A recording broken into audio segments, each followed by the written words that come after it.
Sveiki, dārgie draugi, un arī vienkārši parastie ierīnas interneta lietotāji.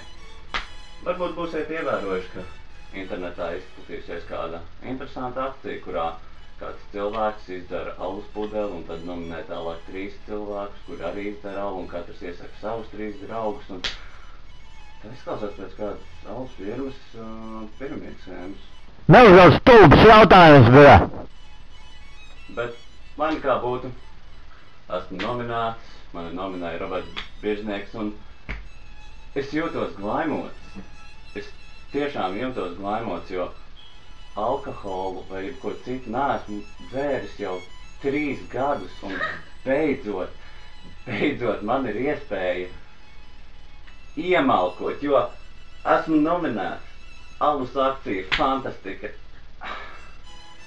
Šis ir kaut kas lielisks, beidzot, pēc 3 gadu gaidīšanas ir pienācis iemesls, lai iemalkotu. Esmu bijis kāzās, bērēs, bet nekas nestāv klāt šim. Tad, nu, es neesmu sen taisījis arī alus pudeles vaļā. Vēl ar vienu man ir iemaņa. Tad, nu, aizdegsim svecītes un izbaudīsim.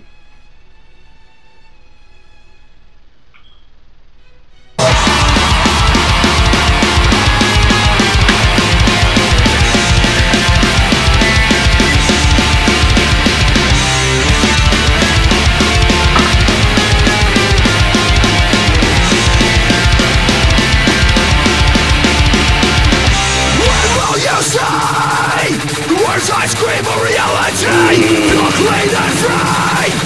I'm not these things, they are me. I'm not been growing old. Someone try to pull me down. I won't let them change my ways. I'll always be the same. Nothing you will say will keep me from my ways. Nothing you can do will ever change me into you.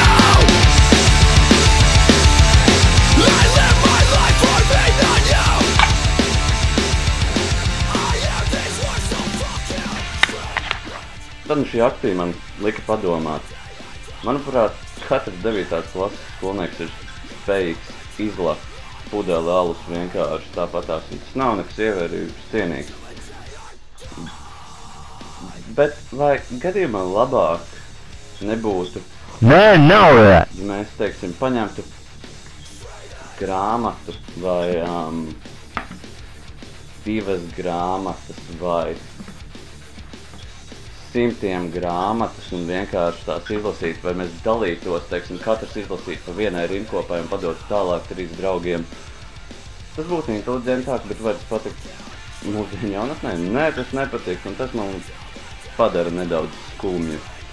Un labi, bet ko tad daudz savu ar savu esmu ieguldījis, varbūt es neizdēru īsti pareizi pudeli alus un neesmu tiesīgs dot tālāk 3 cilvēkus, kur turpina šo alus nomināciju, bet tomēr vēlos tālāk nodot stafetes kociņu arī 3 cilvēkiem, kur man liekas spētu pieiet tikpat kreatīvi un labi nevis vienkārši izlakt alus pudeli kā pārējā masa, bet pieiet un ar prātu nedaudz vairāk. Un šie 3 cilvēki būtu kā pirmais mans mīļais brālis Toms Lūsis, kurš es ticu, ka ir spējīgs uz pilnīgu vājprātu. Kā otrais cilvēks būtu tāds puisis, no Salkristiem, kurš ar hardcore mēdz draudzēties un kurš ir ļoti jautrs un patiesas čalis Viesturs Vīgants. Un kā trešā vajag tomēr šiem mužikiem, tā teikt, vajag arī kaut ko skaistu, un tad varētu Dagniju Belovu pārstāvēt, jo es labprāt vēlētos redzēt, kā tieši šie 3 cilvēki pieiet šai alus nominācijai un izpaustos, un man par laimi viņi arī nav tikuši nominēti līdz šim, un tas man ļoti dara priecīgu. Tāpēc ne tikai laksim alu, bet pieiesim lietām inteliģentāk, man nepatīk šis vārds, pieiesim inteliģentāk un